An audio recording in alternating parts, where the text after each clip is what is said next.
Bom dia, igreja, a graça e a paz a todos, amém? Que sejam todos bem-vindos à nossa escola dominical nessa manhã de domingo. Hoje nós vamos estudar a lição de número 4 da nossa revista. Ela tem como título a característica do crente verdadeiro. O objetivo da nossa lição é viver de forma digna de um verdadeiro servo de Deus.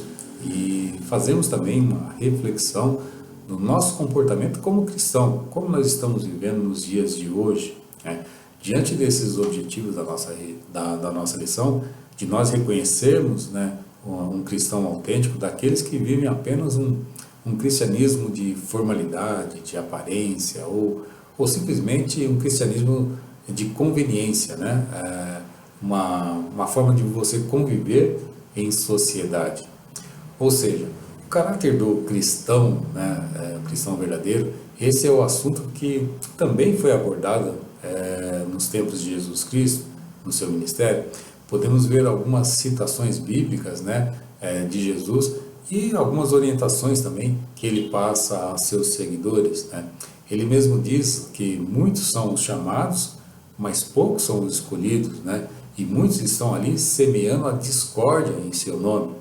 Quando nós lemos lá Mateus capítulo 7, versículo 15, ele diz assim: cuidado com os falsos profetas, ele vem a você vestido de peles de ovelha, mas por dentro são lobos devoradores. Por esse motivo nós devemos ser prudentes, não deixarmos sermos levados por uma espiritualidade de aparência. Muitos têm sido enganados por um cristianismo oportunista, que tem priorizado ali as suas próprias vontades, as suas próprias necessidades. Outra forma de nós sermos enganados é pela falta do conhecimento das Escrituras. Em nossa vida circular, quando dominamos muito bem um assunto, fica difícil uma pessoa nos enganar, porque nós conhecemos. Agora, quando nós não conhecemos de determinado assunto, nós somos enganados com muita facilidade. Por conta dos falsos mestres que existiam naquela época, que estavam tentando inserir dentro do cristianismo o paganismo, muitas heresias vindo lá do gnosticismo, e a falta de maturidade espiritual do povo facilitava a confusão e a discórdia entre aqueles irmãos.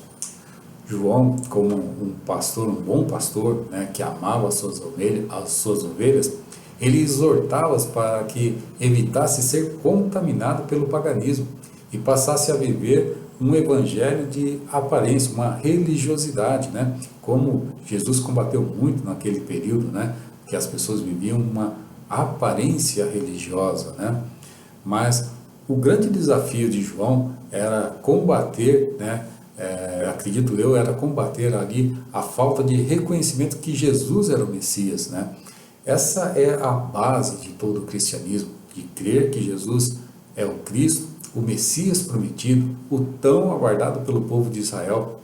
Esse é um dos pilares do cristianismo e quanto a isso, não há negociação. Se nós não reconhecemos Jesus Cristo como o Filho de Deus, o Messias, então a nossa fé é em vão. Por isso que Jesus ele faz uma grande observação. Não é apenas a pessoa clamar o nome do Senhor que ele se torna um crente, um cristão autêntico. Vamos dar uma lida lá em Mateus capítulo 7, versículo 21. Ele diz assim: nem todo aquele que diz Senhor, Senhor entrará no reino dos céus, mas aquele que faz a vontade do meu Pai que estás no céu. Não podemos reconhecer um cristão apenas pela aparência externa, É claro que conta muito, o seu comportamento, o seu testemunho.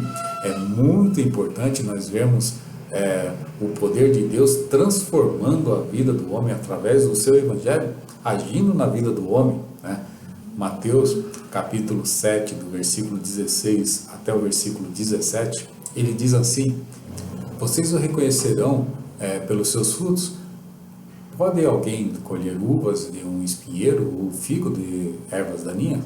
Semelhantemente, toda árvore boa dá bons frutos, mas a árvore ruim dá frutos ruins. A grande mudança que deve acontecer na vida do homem, ela deve ocorrer de dentro para fora, E isso vai mudar totalmente a sua vida, totalmente o seu comportamento, a forma de você falar, a forma de você agir, a forma de você pensar, a forma de você sentir.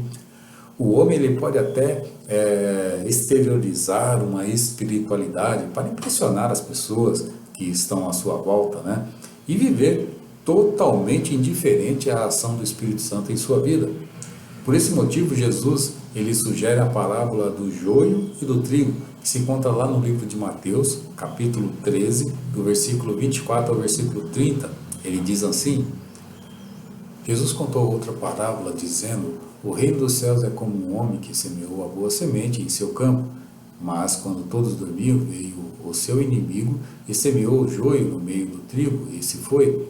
Quando o trigo brotou e formou espiga, o joio também apareceu. Os servos do dono do campo dirigiram-se a ele e disseram: o senhor não semeou boa semente em seu campo? Então de onde veio o joio? Um inimigo fez isso? Respondeu ele. Os servos perguntaram: o senhor quer que vamos tirá-lo? Ele respondeu: não, porque ao tirar o joio vocês poderão arrancar com ele o trigo. Deixe que cresçam junto até a colheita. Então direi aos encarregados da colheita: juntem primeiro o joio e arranquem-no em feixe para ser queimado. Depois junte o trigo e guarde no meu celeiro. Nesta parábola, tanto o joio quanto o trigo eles crescem junto. Somente após o seu crescimento, os encarregados da colheita eles vão fazer a separação do joio e do trigo. Isso refletia muito bem o contexto que João estava vivendo naquele período, né? Naquele momento. Muitos falsos mestres haviam se levantado e estavam semeando ali discórdia no meio da igreja. Nós vemos hoje muitas igrejas explorando a fé de pessoas, né, que por falta de conhecimento bíblico, né, são facilmente manipuladas, né? Quantas opressões e perseguições a igreja passou ao longo de toda a sua história, ao longo de toda a sua existência, com falsos mestres, né, tentando incluir costumes, heresias, né, no meio da igreja. A nossa lição de hoje nos leva a refletir sobre a nossa vida espiritual. O quanto nós estamos preparados para resistir, né, a esses falsos mestres, essas falsas doutrinas, às heresias que tentam entrar dentro da igreja. No texto base da nossa lição, que se encontra lá em 1 João, capítulo 2, do versículo 1 ao versículo 6, se dá a narrativa dessa história. Vamos dar uma lida lá no nosso texto base da nossa lição. Ele diz assim: meus filhinhos, escrevo essas coisas para que vocês não pequem. Se, porém, alguém pecar, temos um intercessor junto ao Pai, Jesus, o Cristo, o justo. Ele é a propiciação dos nossos pecados, e não somente pelos nossos, mas também pelo pecado de todo o mundo. Sabemos que o conhecemos se obedecemos aos seus mandamentos. Aquele que diz, eu o conheço, mas não obedece aos seus mandamentos, é mentiroso e a verdade não está nele.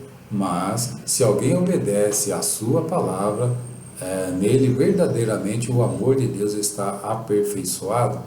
Desta forma, sabemos que estamos nele. Aquele que afirma que permanece nele, deve andar com ele como ele andou. Relembrando o contexto, quando foi escrita a carta de 1 João, a igreja ela passava por um período causado pelo gnosticismo e por rituais e tradicionalismo vindo lá dos judaizantes, né? Diante de todo esse cenário, João se coloca como a fiel testemunha de Jesus Cristo, revelando ali a sua divindade, exortando aqueles irmãos a permanecerem firmes nas doutrinas ensinadas pelos apóstolos. João, ao iniciar o capítulo 2, ele demonstra um grande carinho, né, uma grande afetividade espiritual por aqueles irmãos. Isso é uma característica daqueles que foram convocados por Deus para exercer o pastoreio, né? João, ele inicia o capítulo 2 chamando eles de filhinhos, né? Para demonstrar ali um carinho todo especial àqueles irmãos. Parece que João ele está preocupado, né, em afirmar que os nossos pecados são perdoados, e que nós não precisamos de nenhuma penitência ou de nenhum outro tipo de mecanismo para obter perdão dos nossos pecados. O que João deixa bem claro é que não há pecado que limite o sacrifício de Jesus na cruz do Calvário. É óbvio, né, que João, o objetivo de João não era criar uma espécie de passe livre para podermos pecar, mas sim de revelar a autoridade de Jesus Cristo como nosso intercessor. Jesus, ele é o nosso advogado, e nós devemos confessar os nossos pecados a Ele, né? E não só confessar os nossos pecados, mas demonstrar arrependimento e principalmente disposição para nós não continuarmos a pecar, nós não continuarmos cometendo os mesmos erros e vivermos de acordo com os seus princípios, né? No versículo 2 de 1 João, no capítulo 2, ele diz assim: Ele é a propiciação pelos nossos pecados, e não somente pelos nossos, mas também pelos pecados de todo o mundo. O termo propiciatório era muito conhecido no Velho Testamento, era considerado um lugar onde os pecados eram expiados ou removidos, né? João, ele afirma que Jesus Cristo é a propiciação dos nossos pecados, do meu pecado, do seu pecado, de toda a humanidade. Isso revela o plano de Deus para a salvação do homem, para resgatar novamente o homem que havia se perdido, né? Não deve existir dúvida nenhuma, né, sobre o perdão existente em Jesus Cristo, porque o seu sacrifício foi completo, não precisamos adicionar a mais nada, né, porque o sacrifício de Jesus foi completo. Nós devemos crer nesse perdão, embora exista muitas pessoas que têm dificuldade em receber o perdão, tem pessoas que não se perdoam, né, por erros cometidos no passado, e isso martiriza a sua vida, porque são pessoas que têm dificuldade de perdoar as outras pessoas também, né? O apóstolo Paulo, né, lá no seu livro de Romanos, ele diz assim, Romanos capítulo 3, versículo 25, ele diz assim: Deus ofereceu como sacrifício para a propiciação mediante a fé, pelo seu sangue, demonstrando a sua justiça, pela sua tolerância, havia deixado impune os pecados anteriormente cometidos. Somente em Jesus Cristo podemos encontrar perdão, porque existe uma relação direta entre a propiciação e a justiça, né? E somente Jesus Cristo foi justo, né? E podemos encontrar perdão dos nossos pecados somente em Cristo. É claro que a estratégia do diabo sempre foi colocar a dúvida no coração do homem, né? Fazendo com que o homem lembrasse dos seus pecados e colocasse um sentimento de culpa na sua vida, né? Não há dúvida nenhuma, né, que o sacrifício de Jesus Cristo foi completo e não precisamos criar nenhum tipo de mecanismo, né, ou penitência para obter o perdão dos nossos pecados. Basta nós crermos no sacrifício de Jesus realizado ali na cruz, por minha vida, por sua vida, pela vida de todos nós. Outro ponto interessante que nós vemos no versículo 2 é que João estava falando de uma forma geral, tanto para os judeus quanto para os gentios. Lá em 1 João capítulo 2, versículo 2, ele diz assim: Ele é a propiciação dos nossos pecados, e não somente pelos nossos, mas também pelo pecado de todo o mundo. Como nós falamos anteriormente, o sacrifício que Jesus fez ali no Calvário, ele foi completo para toda a humanidade, bastando a gente apenas crer nesse Cristo, crer em Jesus Cristo, né? E assim nós fazemos parte dessa grande família espiritual. Ter um encontro com Deus nos leva a viver uma vida de santidade, né?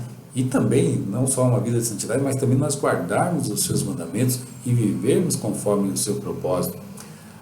Aqueles que se dizem ser cristão, né, mas vivem uma vida de pecado ou estão enganando a si mesmo, né, a si próprio, né? A Bíblia já diz sobre isso, né? Lá em Mateus capítulo 22, versículo 14, ele diz assim: Pois muitos são chamados, mas poucos são os escolhidos. Muitos têm levado uma vida espiritual apenas de aparência, né? E nós, como homens, somos limitados. Nós não conseguimos ver o coração do homem, não conseguimos ver o seu sentimento, né? Mas a Bíblia é muito clara, e eu creio muito nisso, que Um dia todos nós seremos julgados e ninguém poderá enganar a Deus, né?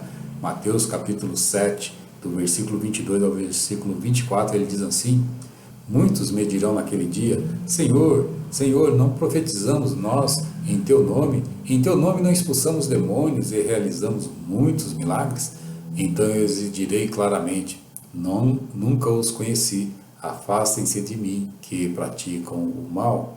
Portanto, quem ouve essas palavras e as pratica é como um homem prudente que construiu a sua casa sobre a rocha. Tanto Mateus quanto João são bem objetivos ao dizer, né, que aqueles que ouvem os seus mandamentos e não os guardam, né, que não o praticam, eles não serão tidos como inocentes, né?